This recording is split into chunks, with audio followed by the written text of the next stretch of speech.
Hello and welcome again to the Writer Review. This is Eric Writer, and this week we're going to be taking a look back at the 2006 movie titled Charlotte's Web. Now, Charlotte's Web is, of course, based on the classic children's story by E.B. White. It is a combination of live action mixed with CGI animation that runs for 97 minutes long. It is directed by Gary Winnick, and it's produced by Jordan Kerner. The script was written by Susanna Grant and Carrie Kirkpatrick. The score was done by Danny Elfman. The cinematography was done by Seamus McGarvey. And the editing was done by Susan Littenberg and Sabrina Plisco.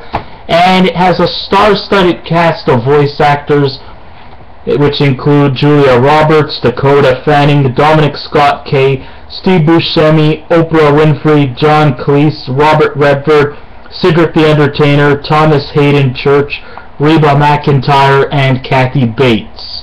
Now the story goes a little something like this for all those who have never read the book or who have never seen the 1973 animated version of it, or who practically really don't know anything about the story Charlotte's Web. Maybe it was never read to you when you were a kid.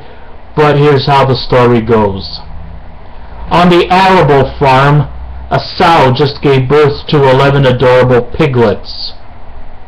When the runt of the litter, Wilbur, is faced with death because of the fact that Wilbur's mother only has 10 nipples to feed her 10 kids, Wilbur becomes the odd pig out. So without any choice, Mr. Arable, played by Kevin Anderson, is left with really no choice but to have the pig put to death. However, his daughter, a young farm girl named Fern Arable, played by Dakota Fanning, tries to tell her father that no, he doesn't deserve to die. It's not his fault that his mother only has enough nipples to feed her 10 kids. I will look after Wilbur. So then she practically becomes a mother figure to Wilbur. When Wilbur gets older, he moves into the Zuckerman barn, and here he forms a bond with the other barnyard animals. But he eventually forms kind of like a mentor towards a very highly intellectual spider who goes by the name of Charlotte A. Cavatica, played by Julia Roberts, and he has great feelings of amazement in this rather humble porker. Wilbur, however, is oblivious to the fact that once spring pigs enter the smokehouse up the hill, they never really come back as themselves, if you know what I mean. But the very resourceful arachnid starts using her web to spin out words for the adult Wilbur as a way to persuade Farmer Zuckerman, played by Gary Basaraba, that this pig has a lot of talent, and with talent from Wilbur, it can't be going to waste, so that, you know, he can end up becoming ham. So that's basically how the story goes. What did I think of this movie?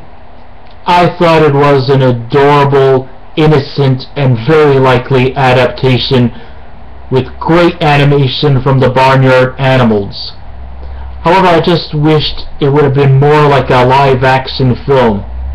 And that's not to put the film down in any kind of way, but the reason I say that is because most of the critics will eventually start comparing this movie with the 1995 Babe, Pig in the City, which is not bad, but I thought this movie was actually 10 times better than Babe, Pig in the City. And this set the tone for other films to follow.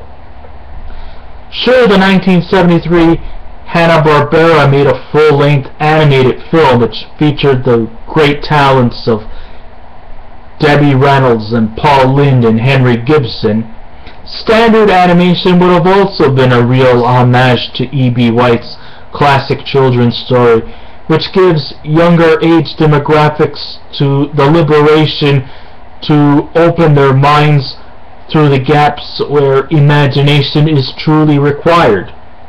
The animated farm animals are both vibrant and adoring, but the real meal ticket to this movie is the dynamic chemistry between Wilbur the pig and Charlotte the spider, and it will really tug at your heartstrings the way they bonded, the way they shared their moments together. It was just purely magical, and I would really strongly recommend that parents who have children come see this film. It's a lot of fun, it's enjoyable, it does not insult your intelligence, and its moral issues, which there's plenty to go around, refrains from it being too preachy or even too sentimental. There's a lot of humor for both adults to decipher, and the animation of the barnyard animals will surely keep your kids intrigued as well. Dakota Fanning is truly remarkable in her role as the caring and nurturing mother figure to the young piglet Wilbur. And even though the barnyard animals are hard to ignore, Fanning's performance is also very enchanting as she plays a surrogate mother to the young Wilbur like it's her very own. You know, some people would probably prefer to have a dog or a cat or a rabbit as a pet. But the way she nurtures and cares for Wilbur, well, the relationship is just as typical as an owner who has a dog or a cat as their pet. I mean, having a child with a pet is always a very, very magical, very poetic moment, and here it truly embodies that emotion right at your heart. I mean, she feeds him, wheels him on a doll pram, and cuddles with him to read stories together. But as soon as he got older and couldn't fit in the house, she sends him to the opposing barn where he's no longer the main focus. He is usurped by the other barn animals, who also seem to have the ability to talk. And this is where Charlotte steps into the fray, as she eventually becomes closely attached to Wilbur. We worry about the pig, that his future could be in danger, because he doesn't know that the smokehouse nearby is where good little piggies magically turn into bacon.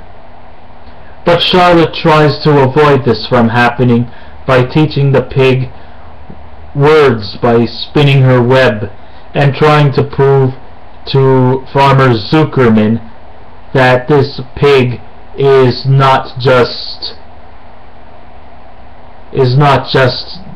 the side dish to a Christmas dinner,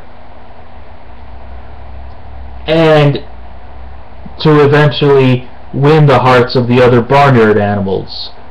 The ending of the story is in the traditional format, that after Wilbur has entered a fair, he notices that Charlotte has created an egg sac, and that she is slowly dying, and that she can't return home. So she dies, and he takes her egg sac home. Suddenly the egg bursts out, and hundreds of baby spiders come out and leave the premises, with the exception of 3, named Joy, Ariana or Arania, I believe her name was, I don't remember, and Nellie, as they try to fill in their mother's legacy and eventually become friends with Wilbur. So you know, a lot of the story is about the cycles of life, about the earths, about the facts of life. That in this world that we come in, we're born, we live, we die, and that, you know, when it comes to birth, you know, there's a whole fantastical world out there for us to learn, to face, to conquer, and to succeed. And the art of living is to prosper, to persevere, to go and jump from one hurdle to the next. And death is not the complete end. In fact, some people say that death could be the start of something new, and that when we die, we shouldn't think that this is the end, but actually the beginning. Whether it be bright or gray, it is the beginning of something new. So never look at death as in the final chapter. Think of it as a sequel to something that's yet to come. The voice actors in this film are definitely quite extraordinary. Julia Roberts tops the list as a caring and sympathetic Spider Charlotte. She captures the essence of what you would expect from E.B. White's penmanship. Other notable voice actor Steve Buscemi. He's also very engaging as the cranky rat named Templeton. He is definitely good for some great comic relief there. Dominic Scott Kay's voice of Wilbur will truly inspire you to stop eating pork after his performance. Or if push comes to shove, maybe at least for a week or two.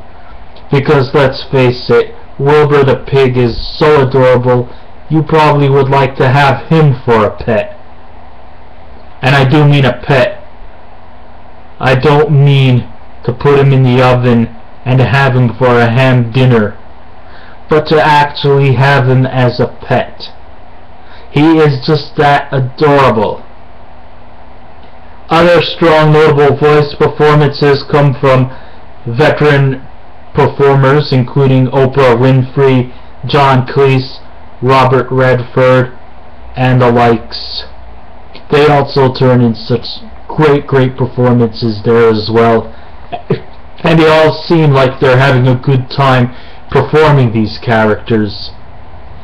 It doesn't feel forceful. It doesn't feel like they're just there to collect a paycheck and be done with it. I really truly thought they enjoyed themselves just by the way they were talking, just by the way they were performing. And that really truly makes this movie all the more special. But the performance that will definitely have you in stitches is the acting from Dominic Scott Kay as Wilbur the pig. The film is light and innocent, and the subliminal messages about the circle of life are demonstrated flawlessly. The cinematography by Seamus McGarvey is a palette of beautiful colors, especially when it's autumn and the leaves turn to different colors. But it's the barnyard animals that really carry the film, and their characters bring life to the film. It's hard to believe that it took about 40 pigs to play the role of Wilbur. And the only CGI moment of Wilbur is when he bumps his snout into a fence at high speed. I think that's the only CGI algorithm of Wilbur the pig. But other than that, Wilbur was actually played by real pigs. The kids will definitely enjoy the scenes when the animals interact and jive with one another. If I was to give this movie a scale out of 10, it would definitely be a 9 for me. Even as a grown adult, hey look, I remember reading the book of Charlotte's Web. I enjoyed doing a book report about it when I was in grade 6, and I think kids of all ages will truly enjoy this movie. There's no swearing, there's no cussing, there's no disrespectful, and also, I like to say this, there are really no direct antagonists in this story. It's definitely one that you have to see. Parents with kids, bring them to see this movie, and they will definitely have the time of their life. If it's out on DVD, I would suggest you purchase it, and we'll take it from there. So I guess this ends my writer review. Thank you all for listening in. You can subscribe to my channel, and of course remember, be kind, be courteous, and I will be back with another review. So until then, this is Eric Writer saying, take care of yourselves, and I'll see you around. Goodbye.